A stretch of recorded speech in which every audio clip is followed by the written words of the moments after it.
Hi there, Michael Griffiths here, and welcome to this episode of the Business Connectors. I'm here with Peter Fullbrook from ProSell, and we'll get to Peter very shortly.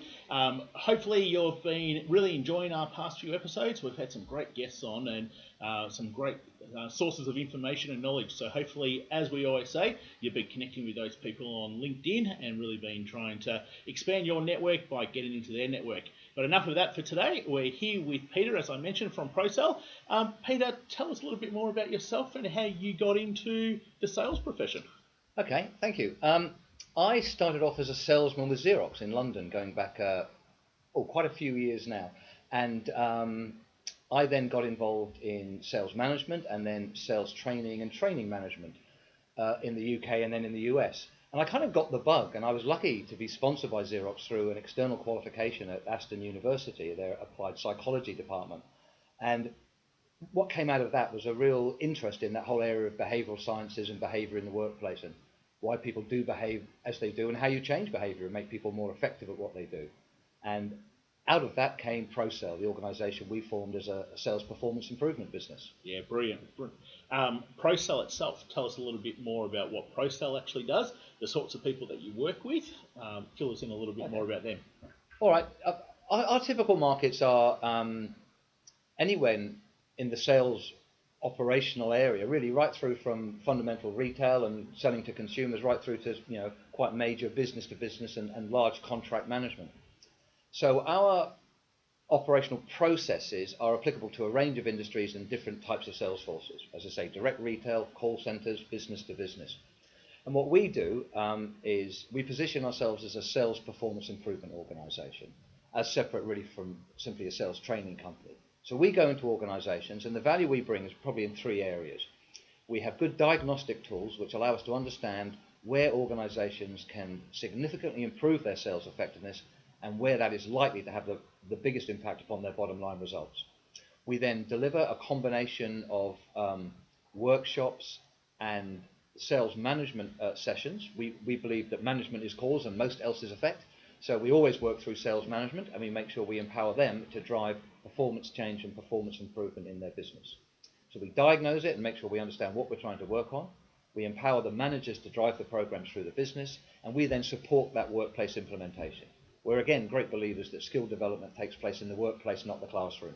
And therefore what happens in the workplace and how well that is supported, coached and developed is the key to improving sales performance and sales results. Yeah, fantastic.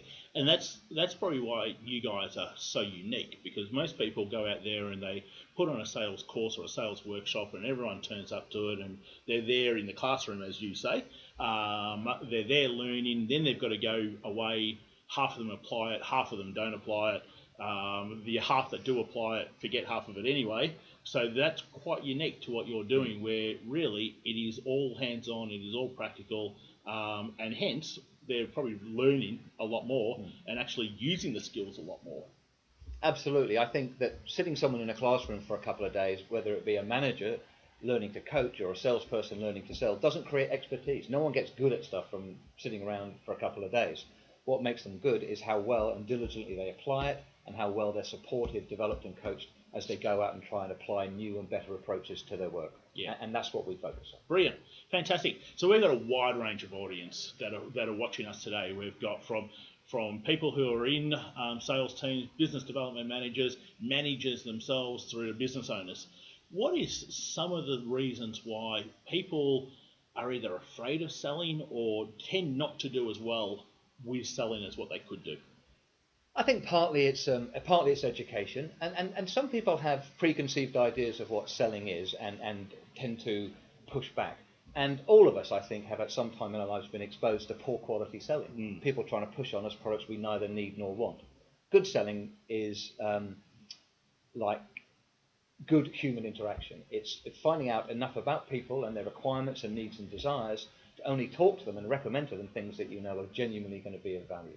And good salespeople help people use products and services to achieve an end result. Poor salespeople just talk. They do say in selling that poor salespeople talk, good salespeople ask questions and listen. Yeah, fantastic. I remember something, Brian Tracy, I think is where it's come from, where he says, well, if you're a salesperson and act like a salesperson, you're probably not going to do real well. If you're a salesperson and act as a consultant and actually try to find out how to help someone, you're more likely to make more sales. Absolutely right. That's pretty much what you've just said there. So fantastic, great. So here I am. I've just started off in business. Obviously, I know I need to make sales. I'm not very good at making sales. I've got to get my product and service moving. What are some tips that you might be able to give people to be able to help them start generating a couple of sales? I think have a good sales process in place. Start from understanding who are the people most likely to buy your services and products and why they would buy from you as opposed to your competition. So understand your value proposition, be really clear what value you bring to the customers out there, and define what those customers look like. Go after them in an organized and thorough way. Build your database and have a clear plan as to how you intend to approach the people you want to talk to, and ask them the right questions. Ask them what they're doing currently, ask them where the deficiencies might be in the things that they're doing, which relate to the products and services you have to sell. So identify who you want to sell to, listen to them and really understand their needs and requirements, and make sure that you position your products and services in a way that genuinely helps the customer, rather than simply, the less talented school of selling. It's the old brochure school of selling. Stop me when you see something you like. So identify who you want to sell to, identify their needs, and try genuinely to help them use your products and services in the way that you think is going to be of most benefit to it. Yeah, brilliant, great advice there.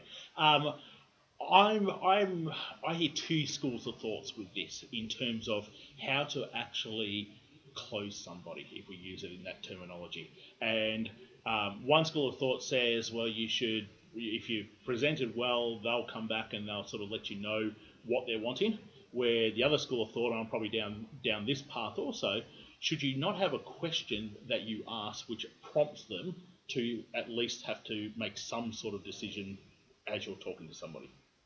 Yeah, I think you do. We don't want to be pushy and try and force people to make decisions they're not ready to make. So it is a question. I think you're absolutely right. And in the world of selling, we talk about the difference between advance and continuation.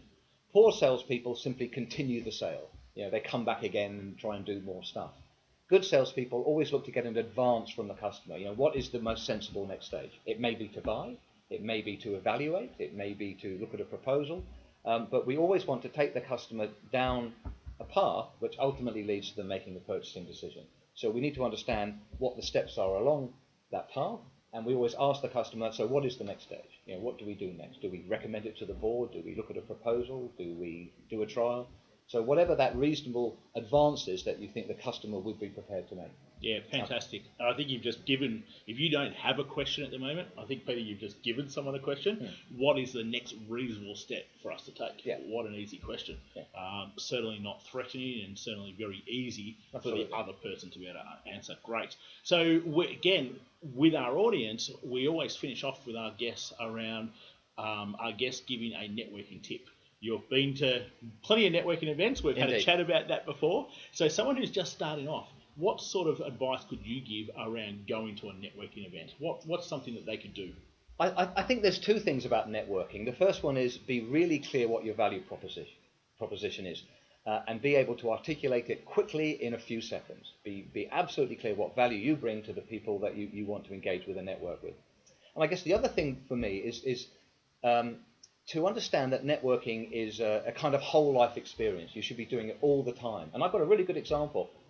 One quite large contract that we won this year was won because I got talking to someone at a bus stop. Right. And found out that they worked as a national account manager in a major organisation. I explained a little bit about what we did, and they said, "Oh, well, that's kind of interesting." And then followed it up with them, and they introduced me to their national sales manager, and so it went on. So I think the key thing for me is you're always networking. You're always out there talking to people, taking a natural interest in people, and finding out what they do, and you'll find opportunity either with them or with others that they know.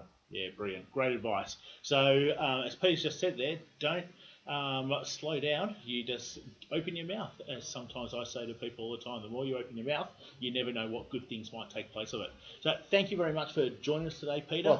There's been some great insights there, and if you've got a I suppose, a doubt or a fear or a concern around selling, there's some great tips there that Peter's just shared that's worth really going out and start practicing. Best way that you get better at doing something is practicing it over and over and over and over. And I certainly don't think that anyone should have to cold call, but I do believe it's probably worth doing for a week just so you practice having to pick up the phone and speak to people and getting used to doing something like that. So it's been great having you all on. Thank you very much. Thank you very much for joining us on this episode of the Business Connectors. Really look forward to seeing you all on next time. And in the meantime, hope to be able to see you at one of our events shortly. Take care and see you next time.